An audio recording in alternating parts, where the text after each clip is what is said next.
Greetings, mathematicians of all ages. Today we're covering an incredibly important topic, and that's the topic of order of operations. Now, while all math is important, of course, in terms of what you're going to see in pretty much every math class you take from now until you stop taking math, you're going to see order of operations. And in order for you to get the same answer as everyone else, you got to follow these very simple rules. Okay?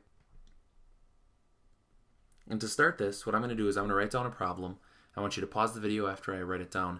I want you to attempt it in your notebook and then resume the video. So here's the problem.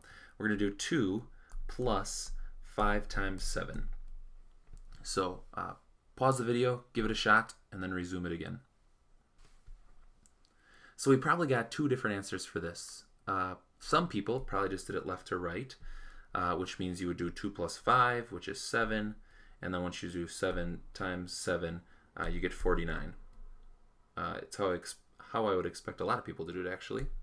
But that, in fact, is not how you do this. To do this, you follow the order of operations, which we'll get to in a second. And that actually says that you do all multiplication before you do adding, which means I'd have to do this, which is 35. And then I do 2 plus 35, and I get 37. Okay? So let's get right into order of operations. Here they are. The first one is do anything that involves parentheses.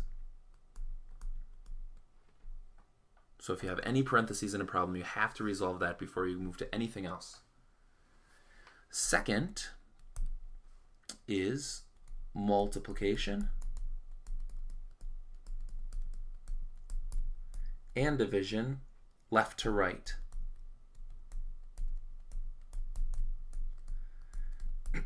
Now, I know I just told you you're not supposed to go left to right, but if we have more than one multiplication or division in a problem, then we actually do have to handle those individually left to right. And then finally, we have addition and subtraction left to right. So that's our third one. And later, in fact, later in 6th grade, we actually are going to add a fourth step to order of operations. But for now, for this lesson, we just have to get really good at these three. So get these down in your notebook. I'm going to move on. If you need to write some more, just pause it so you can get those down. So you have parentheses is number 1. 2 is multiplication and division left to right. Third is addition and subtraction left to right. Now, in order to complete order of operations, I'm going to show you a system. It's a proven system. It's been used for many years. Normally, if you weren't taking my math class, you'd have to pay, I believe it's 3 easy payments of $19.95. But since you're in my math class, I'm going to go ahead and allow you to use it for free. And that is the amazing upside down triangle system. And here's what it looks like. So let's jump back to that one, the problem I started with, which was 2 plus 5 times 7. Now, if we're going to go back to order of operations, to jump back to here, we always start and we check if there are any parentheses. We see that there are none, which means next we have multiplication and division left to right. We have some of that. And what I want you to do for the amazing upside down triangle system is underline the part of the problem that you're going to do, write the answer right underneath it, and rewrite the rest of the problem. And then I underline and I finish it off with 37. Now this one isn't terribly exciting because it's so small, and you can start to see the triangle happening here. You'll see it more when we get to much bigger problems. So why don't we get to one of those? So now let's do one like this. We're going to do 3 plus 4, that's in parentheses, minus 2 times 3. Okay?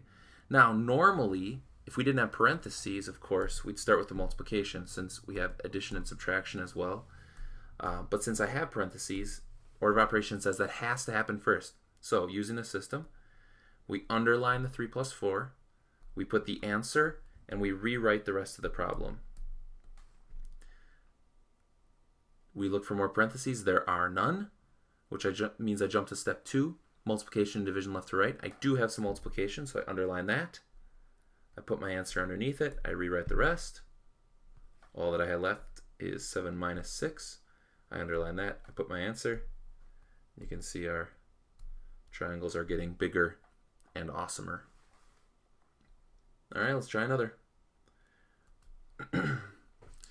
Let's do 3 times 6 minus 2 minus 3. Okay, this time I want you to pause it, give it a shot on your own, and then resume once you've got an answer you like.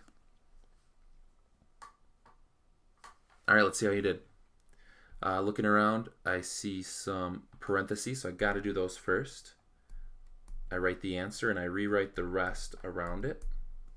Since all I did was the parentheses here, I have this other stuff left that I have to rewrite. Okay. Okay, now looking at my problem, I got some multiplication, so I'm going to underline that, rewrite the rest, underline. You don't have to put the triangle around it. I'm just showing you the system. All right, let's try another on your own. Okay, let's see. I haven't gotten any division yet, so why don't we add some of that? Let's do 10 divided by 2 minus 1 times 3 plus 6. Let's see how that turns out. So why don't you pause again, give it a shot, and then resume. All right, here we go. Now, there are no parentheses in this problem, which means I'm going to jump right to my multiplication and division left to right. Now, I wrote it multiplication and division left to right. That doesn't mean that you do all the multiplications first and then all the divisions left to right. What it means is if there are either of those, I do the leftmost one. So you can see I have both multiplication and division, but the division's actually further left. So I do have to start with that. So I'm going to underline it, write my answer, rewrite the rest.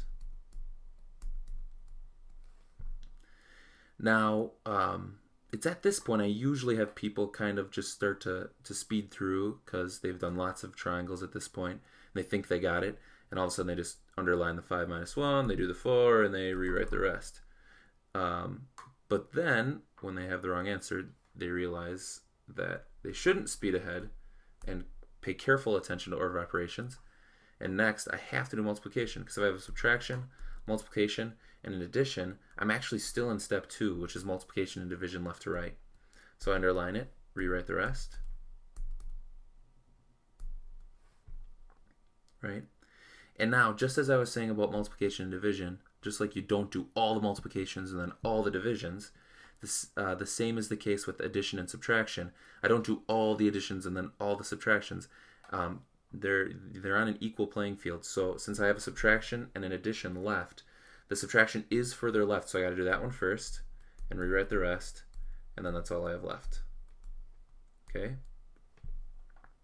Let's do one more, and let's just make it really big to see if you can carefully follow those rules all the way down. Here we go. Let's do 6 minus 7 minus 3 divided by 2 plus 3 minus 1. All right, pause, give it a shot.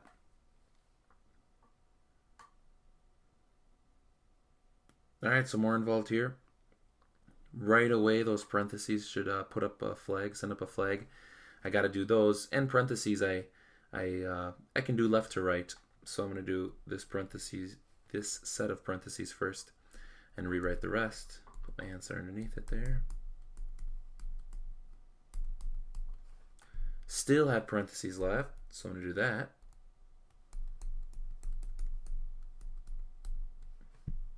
Now I'm looking, no parentheses. I do have some division, so I got to get that done.